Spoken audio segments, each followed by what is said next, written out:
Bidadi survey number 35/6.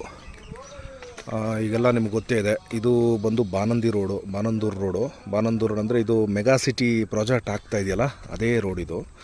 So ಆ ರೋಡಿಂದ ಒಂದು ನಾಟ್ ಇವನ್ 70 ಮೀಟ್ರ್ 70 ಅಡಿ ಅಷ್ಟೇ. ಅಲ್ಲಿಂದ ಒಂದು 70 ಅಡಿಗೆ ಈ ಜಾಗ ಇದೆ.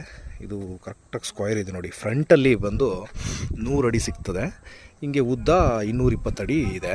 ಈ ರೋಡ್ ಏನಿದೆಯಲ್ಲ, ಸಬ್ ರೋಡು, ಈ ರೋಡಲ್ಲಿ ಸ್ಯಾನಿಟ್ರಿ ಆಗಿದೆ. ಪುರಸಭೆ ಸ್ಯಾನಿಟ್ರಿ ಕೊಟ್ಟಿದ್ದಾರೆ, ಮತ್ತು ಗ್ಯಾಸ್ ಲೈನ್ ಕೊಟ್ಟಿದ್ದಾರೆ. ಸೊ ಹಾಗಾಗಿ ಈ ಜಾಗದಲ್ಲಿ ಲೇಔಟ್ ಮಾಡಿದ್ರೂ ಕೂಡ ಕನೆಕ್ಷನ್ಸ್ ಎಲ್ಲ ನಾವು ಈಸಿಯಾಗಿ ತೊಗೊಳ್ಬೋದು. ಮಧ್ಯದಲ್ಲಿ ಒಂದು ರೋಡ್ ಮಾಡಿದ್ರೆ ಸಾಕು, ನಾವು ಒಂದು 12-13 ಸೈಟ್ ಮಾಡ್ಬೋದು ಇದರಲ್ಲಿ. ಸೊ ಹಾಗಾಗಿ ಆಮೇಲೆ ಇನ್ನೊಂದು ವಿಶೇಷ ಏನಂತಂದರೆ, ಈಗ ಬಿಡದಿಗೆ ಮೆಟ್ರೋ ಕೂಡ ಎಕ್ಸ್ಟೆನ್ಷನ್ ಆಗಿದೆ. ಆಮೇಲೆ ಇಲ್ಲಿ ಹತ್ತಿರದಲ್ಲೇ